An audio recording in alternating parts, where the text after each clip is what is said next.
उस दिन विहार का वातावरण बिल्कुल शांत था। भिक्षु पंक्तियों में बैठे थे। सामने भगवान बुद्ध विराजमान थे और उनके उपदेश सुनने के लिए सैकड़ों लोग एकत्र हुए थे। उन्हीं लोगों के बीच एक व्यक्ति हर दिन बैठता था। पिछले 10 वर्षों से वो बिना एक भी दिन छोड़े बुद्ध के उपदेश सुनने आता था। वो श्रद्धालु था, नियमों का पालन करता था और पूरी ईमानदारी से धर्म मार्ग पर चलने की कोशिश करता था। फिर भी उसके जीवन में एक ऐसा दुख था जो उसे भीतर से तोड़ रहा था। उसके विवाह को 5 वर्ष हो चुके थे, लेकिन उसके घर में अब तक एक भी संतान नहीं थी। हर दिन उसके परिवार में इसी बात की चर्चा होती। कभी उसकी पत्नी को दोष दिया जाता, कभी उसे, और हर रात वो एक ही सवाल सोचता रहता।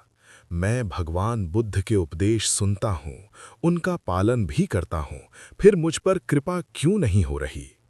उसे नहीं पता था कि इस प्रश्न का उत्तर उसके वर्तमान जीवन में नहीं, बल्कि उसके पिछले जन्म में छिपा हुआ है।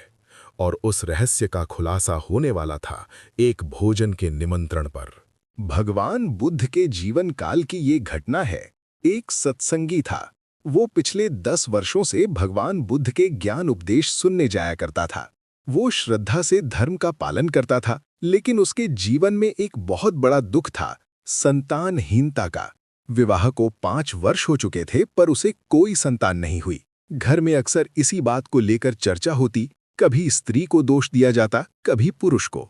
वो व्यक्ति हर दिन यही सोचता, मैं बुद्ध के उपदेश सुनता हूँ, उनका पालन भी करता हूँ, फिर भी मुझे संतान क्यों नहीं मिल रही? उसे समझ नहीं आ रहा था कि इसका कारण क्या है। एक दिन उसकी पत्नी ने उससे कहा, आप भी अन्य लोगों की तरह भगवान बुद्ध को भोजन पर आमंत्रित कीजिए और ये संकल्प करके बुलाइए कि यदि वे भोजन ग्रहण कर लेंगे तो हमें संतान प्राप्ति होगी, और यदि वे भोजन नहीं करेंगे तो समझ लेंगे कि शायद भगवान की यही इच्छा है कि हमें संतान न मिले। पति को यह विचार अच्छा लगा।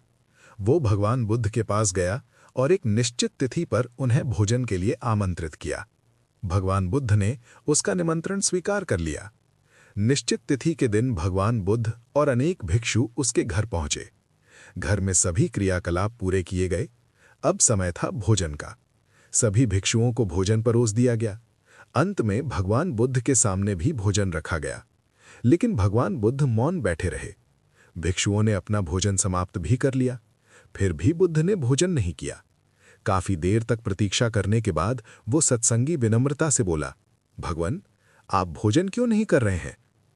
भगवान बुद्ध ने गंभीर स्वर में कहा, जिस इच्छा से तुमने मुझे भोजन दिया है, वो इच्छा कभी पूरी नहीं होगी। ऐसी स्थिति में मैं भोजन कैसे ग्रहण करूं?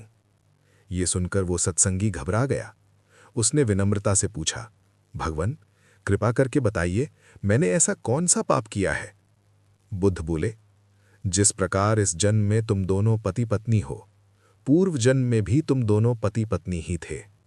फिर बुद्ध ने आगे कहा, तुम लोगों ने प्रमाद की सारी सीमाएं पार कर दी थीं। युवावस्था से लेकर बुढ़ापे तक तुमने संयम का जीवन नहीं अपनाया। तुम्हारे पास धन की कोई कमी नहीं थी, लेकिन तुम लोगों ने जीवन में कोई पुण्य कर्म नहीं किया। दिन में कई कई बार दुराचार और शरीर विलास में ही तुम लगे रहते थे। तुम्हारा आकर्षण और मोह प्रमाद की सारी सीमाओं को पार कर चुका था। उस जन्म में तुम लोगों ने शरीर विलास के अलावा कोई पुण्य कर्म किया ही नहीं। फिर बुद्ध ने गंभीर स्वर में कहा, जो स्त्री या पुरुष युवावस्था, मध्य आयु और बुढ़ापे तक विषयों में ही डूबा रहता है, जो कभी संयम में नहीं रहता, जो ध्यान, भजन, सत्संग और दान पुण्य से दूर रहता है, उसे अगले जन्म में पुत्र या पुत्री की प्राप्ति नहीं होती। ये सुनकर वो सत्संगी स्तब्ध रह गया। अब उसे समझ में आ गया था कि उसका दुख किसी संयोग का परिणाम नहीं था। वो उसके ही कर्मों का फल था, जो पिछले जन्म से उसके साथ चला आ रहा था। और उस दिन उसे पहली बार यह एहसास हुआ कि जीवन में केवल इच्छा करने से कुछ नहीं मिलता। कर्म ही भविष्य का निर्माण करते हैं।